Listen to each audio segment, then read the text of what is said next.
Welcome to COMPSTAT Review, a new session of COMPSTAT. Well, with me today is my partner in combating crime, is crime analysis Andrew Robinson. He'll be with me during these sessions, weekly sessions that we will have. He's a man with a lot of knowledge, a lot of experience, and comes from a generation of police officers that serve the city of Hamtramck. So we're very proud to have him here. Thank you, sir. Well, welcome, Andrew, and like I said, thank you for what you do for the city of Hamtramck and for the Hamtramck Police Department, keeping us all safe. Thank you. It's my pleasure. So we'll go right into it. We'll start with our obviously COMPSTAT. We address our major crimes, and we'll start from the top, which is murder or homicide. And thankfully, we haven't taken any murder or homicides for the week to date, the 28th day, and year to date. And we hope to keep on ensuring that we bring down murders throughout the year as well. So, Andrew, since you do a lot of the stats, so you can go right ahead to the next one. All right, we'll move on to rape. Week to date, we have 0. The 28 day, we have 0. And year to date, we have 5. Next, we'll move on to robbery, which is our first crime for week to date this session. We had 1 robbery, which was perpetrated by an unknown suspect. The detective has obtained video and it is currently under investigation. For the rest of that category, we had 5 during the 28-day period and 18 year to date. So just Andrew, I'm looking at the stats, and you look at 28-day, we're 5 versus 1. I mean, the public might see that something of a slight increase, but it's 500%. Other than that, it's up 4. Do you see any patterns in particular that we could address in the community? Is there something that you see on your end? To be aware of your surroundings. Always be aware of your surroundings. If you're going out at night, make sure that you are going out in a group if possible. You see somebody following close behind you, try to move to the other side of the street, attempt to get to light or a more public area.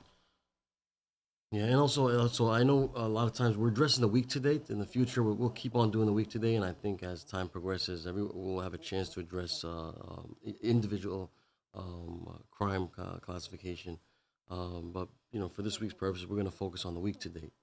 But thank you, Andrew. Go ahead. So we will move on to felonious assault. We had 2 week to date. 28 day is at 8. And year to date, we have had 67. You might see that that's a 200% increase for week to date. Remember that this period encompasses Labor Day, coming off a Labor Day festival, where we had a massive population boost to the city during those times. So, of course, when anyone's having fun, there's always an attempt, or there's always a possibility, I should say, for there to be an increase in crime. As far as those 2 felonious assaults, though, however, both were perpetrated by known suspects. One of those suspects was arrested, and we are pending charges on the other with the Wayne County Prosecutor's Office. From felonious assault, we will move to burglary. We had 1 week to date, 4 in the 28-day, and 46 year to date. That burglary that we had for this week was perpetrated by an unknown suspect. The detectives are currently investigating. And as far as burglaries go, if you have cameras in your home, make sure that they're powered on. Make sure that you have enough space in your memory cards or in your cloud, whatever it is. If you don't have cameras, perhaps that's something you might want to consider getting. Our officers are always patrolling and trying to make a presence in the neighborhood to help prevent these crimes, but we can't be everywhere all at once. Also, just to touch on burglaries, I know I received an email from certain residents that they were concerned about burglaries. So although, for the week to date, we're 1 versus 1 compared to last year, and for the 20-day, we're 4 versus 5. And thankfully, for the year to date, we're 46 versus 55. So we are down. However, I did notice that there was a cluster of certain burglary incidents in a certain area, something that, a great job of the detective, well, you as well, of doing the crime mapping and initiating that. So we hope to see more, an investigation to go on further and to see what we can attain from that. So we do have certain information, but we cannot address it at this moment. But it's something that the community should be aware of. Yeah, unfortunately, many times due to privacy restrictions or just the integrity of our own investigations, we're unable to provide as much information as maybe we might like to. But please know that, especially with Chief Altahari, who focuses on transparency, we are being as transparent as we are possible within the scope of the law and our ability without impeding our investigations. We will next move on from burglaries to larcenies. We had 0 larcenies this week, 1 in the 28-day, and 15 in the year-to-date. I discussed this previously because you see that 200%, and you kind of, that's a shocking number to some. But when you're talking about 5 versus 15 crimes, when smaller numbers, especially for a department like ours, you can have large numerical fluctuations that don't necessarily indicate a massive jump in the amount of crimes. Also, the larceny was affected this year by the way that the state of Michigan and the federal government used their crime classification codes. There was a change that moved something that previously wasn't considered a larceny into the larceny category, which is why we show that increase this year. From larceny, we'll move on to our final category, which is auto theft. We had 3 week to date, 12 in the 28-day, and 98 year to date. The 3 auto thefts that we did have, one was 2 of them were taken with keys, and 1 was a larceny at the festival site. All 3 are still open and pending investigations. All 3 perpetrated by unknown suspects. In 2 of the cases, the vehicles have been recovered. So our detectives are working with the recovering agencies to see if there's any evidence that we can ascertain from the recovery of those vehicles. But one of the things that I wanted to bring up when it comes to auto theft, even in brand new cars with advanced technologies and transponder chips in your keys, as technology gets more creative, so do criminals. So just because you have a fancy theft prevention system that may come from the manufacturer, oftentimes associated to the transponders and the keys, that can be defeated by criminals. So sometimes doing something as simple as purchasing an auto club that locks your steering wheel lock, or a pedal lock, or having a kill switch installed in your car can go a long way from preventing a high-tech auto thief from taking your vehicle.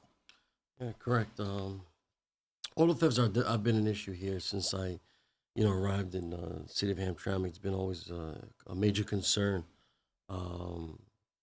So the detectives are doing the best they can, and we also want to thank the Detroit Police Department for collaborating and cooperating with us, especially when it comes to video and other things, and gathering intelligence and information.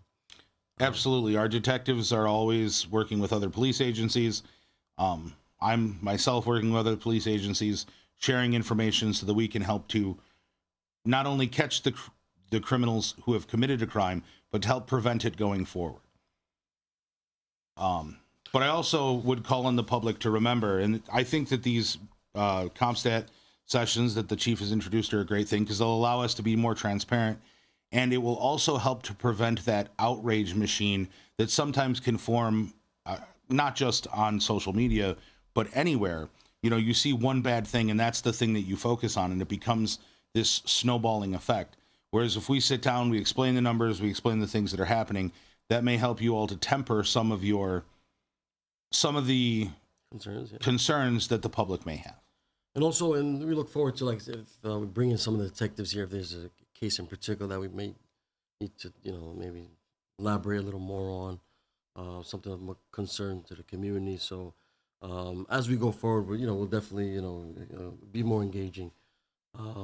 Also, just wanted to remind everyone, we're trying to establish a traffic team, and this traffic team really is, we make sure people are driving safe and orderly in the city, but also really to combat some of these auto thefts. So we look forward to it, also promoting this plan and letting you know what we're doing and how we combat auto thefts and that through this new traffic team. But thank you, Andrew. We'll go to traffic crashes just to get a little insight on that. If you want to go there, I know we don't have that on the screen, but if you look at, I'll just read it right there. It's 4 versus 10 for the week today, so we are down in crashes. And if you look at the 28-day, we are 30 versus 38, so we're down 21%. And for the year to date, we're 321 versus 363. So we're down 11.57%. And that's great. We want to make sure crashes are down, especially with some of the incidents that we had this past summer with a fortunate 3-year-old that was, killed while being struck by a school bus and other kids that were hurt. So we want to make sure people are driving safe, especially in the streets of Hamtramck. Absolutely. Anything else, Andrew, you want to take? Also, I know that this is brought up, but since we're in the weekly sessions, there was some video of maybe not the best of actions of our officers. They responded to auto theft, and some felt that they didn't handle their job appropriately. Just want to show the public that we did investigate that, and the officers were disciplined and retrained on that end. So thank you for bringing up that concern, and we want to make sure our department is really acting almost professionalism and courtesy, but also doing their job to the best of their ability and keeping our residents safe. Absolutely. Now, Chief, the Citizen Academy that we were talking about prior, can you fill us in a little bit more about that? Yeah, so we obviously we did our first youth academy, so I realized it was a great success. We had a great time, and we look forward to now starting the first Citizens Academy for the City of Hamtramck Police Department. So look forward to that coming up this fall. We're gonna have some great guests there, and I think it gives the public and our leaders, our community leaders within our Hamtramck, City of Hamtramck, an opportunity to understand the job that we do. And I think it will foster a better relationship and understanding between the police and the community. So yeah, if anyone's interested, please stay tuned. We'll be publishing some of the facts and information soon and applications. Absolutely, Chief. So many times you see the public's perception of law enforcement comes from the media overall or Hollywood shows, things that that they're shown, instead of the actual details and work that goes into law enforcement. So I think the Citizen Academy will help to give a new perspective to certain people on how law enforcement actually operates. Yeah, and also like many departments, they have a Citizens Academy. It's just we're grateful to start one in the city of Hamtramck. I think it'll be great. I'm looking forward to it. And the people that's going to attend, they're going to have a great time, and hopefully they'll be ambassadors and promote better collaboration, coordination, also communication between their local police department and the community. At the end of the day, we can't keep people safe alone. To share responsibility, between the police and the public. Absolutely. So thank you again, and we'll hope to see you next week. Thank you.